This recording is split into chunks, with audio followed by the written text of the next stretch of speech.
안녕하세요. 실로암교회 청년 여러분. 우리는 3월달부터 시작해서 한 달에 한 권씩 성경책을 정해서 말씀 묵상을 하고 있습니다.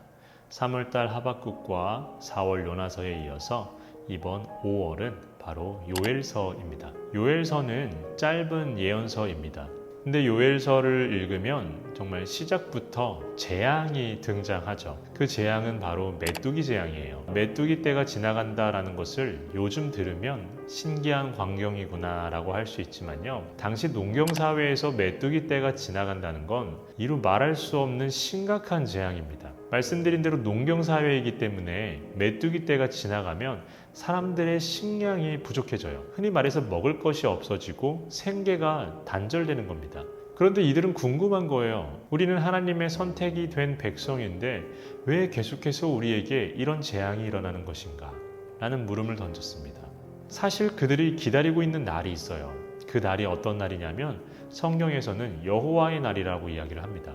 여호와의 날은 어떤 날이냐면요, 하나님께서 자신의 백성들에게 복을 베푸시는 날입니다. 이스라엘 백성들의 원수를 물리쳐주고 그리고 자신의 백성인 이스라엘 백성들에게 복을 내리는 날이 바로 여호와의 날이에요. 그런데 그 날을 누릴 수 있는 사람은 누구냐?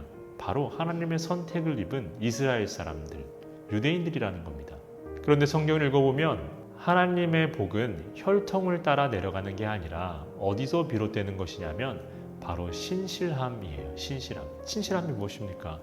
믿음이죠. 하나님을 끝까지 바라보는 것이냐, 하나님의 말씀대로 살아가는 것이냐, 바로 그것을 보고 판단하겠다는 겁니다. 그래서 요엘 선지자를 통해 이스라엘 백성들에게 전하는 메시지가 무엇이겠습니까? 지금이라도 돌아오라는 겁니다. 하나님의 백성이라는 것만 믿고 살지 말고 하나님의 말씀으로 하나님께로 돌아오라는 것입니다. 우리 말씀 한번 읽어보겠습니다. 여호와의 말씀에 너희는 이제라도 금식하고 울며 애통하고 마음을 다하여 내게로 돌아오라 하셨나니. 여러분, 돌아오면 어떻게 되겠습니까? 당연히 하나님께서는 이스라엘 백성들을 불쌍히 여기시며 그들을 용서하실 겁니다. 그리고 요엘서에 기록된 대로 하나님의 영을 만민에게 부어 주실 거예요. 그러니까 돌아오라고 이야기를 하는 겁니다. 그것만 하면 돼요. 그런데 이 이야기가 우리 현대인들에게는 너무나 익숙한 이야기입니다. 하나님은 언제나 용서하시지. 회개하면 우리를 용서하시고 다시 회복시켜 주시지. 이 이야기가 너무나 흔해서 그렇게 와닿지가 않아요. 큰 감동, 큰 울림이 없다라는 거죠. 하지만 하나님이 우리를 용서하신다라는 거, 우리가 이제라도 울며 금식하고 돌아오면 우리를 용서하신다는 이 메시지를 묵상하면 그 이면에 깔린 의미가 무엇인지 알 수 있습니다. 우리는 그것을 읽어내야 합니다. 이제라도 울며 금식하고 돌아오면 하나님이 용서하시겠다라는 그 의미, 그것은 바로 하나님이 우리와 함께하고 계시다라는 겁니다.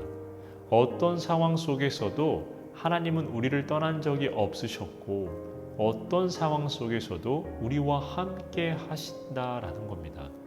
그 임마누엘 하나님이 이 이면에 깔린 메시지다라는 것이죠. 창세기부터 요한계시록까지 우리가 성경을 읽을 때 어떠한 관점으로 보아야 하냐면 구속사라고 하죠. 하나님이 인류를 구원하겠다는 그 역사, 그 관점으로 바라보아야 합니다. 창세기부터 계속해서 본다면 하나님이 사람을 창조했고 하나님과 사람은 잘 살고 있었지만 사람이 하나님을 떠납니다. 하나님이 버리는 게 아니에요. 사람들이 하나님을 떠나요. 그렇게 떠나 살죠. 그때 하나님은 어떻게 하십니까? 끊임없이 손을 내밀어 주시죠. 잡으라고, 함께 하자고. 그런데 계속해서 사람들이 물리치죠. 그래서 종국의 하나님이 어떻게 하십니까? 자신이 지은 세상으로 직접 침투하시죠. 들어오신다라는 거예요. 그리고 우리를 구원하시죠. 이 관점으로 바라보아야 합니다. 이 관점으로 바라보면 하나님이 우리를 구원하신다라는 그 의미는 단순히 하나님 우리를 사랑하시지 이걸로 끝나는 게 아닙니다. 어떤 상황 속에서도 우리를 떠나지 않으신다라는 거예요.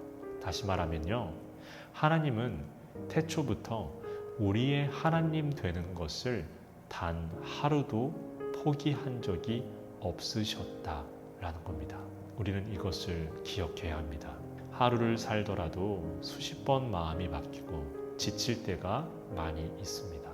우리 삶이 지칠 때 우리가 반드시 기억해야 되는 것 이 한 가지, 바로 하나님이 우리와 함께 하신다라는 것을 꼭 기억하시고 그 사실을 믿으시기를 바랍니다. 특히 5월 한 달 동안 요엘서를 조금씩 묵상하시면서 하나님이 우리와 함께 하신다는 것을 다시금 믿고 하나님과 하나님의 사랑의 깊이가 얼마나 깊고 넓은지를 체험하시는 우리 실로암 교회가 되시길 주님의 이름으로 축복합니다.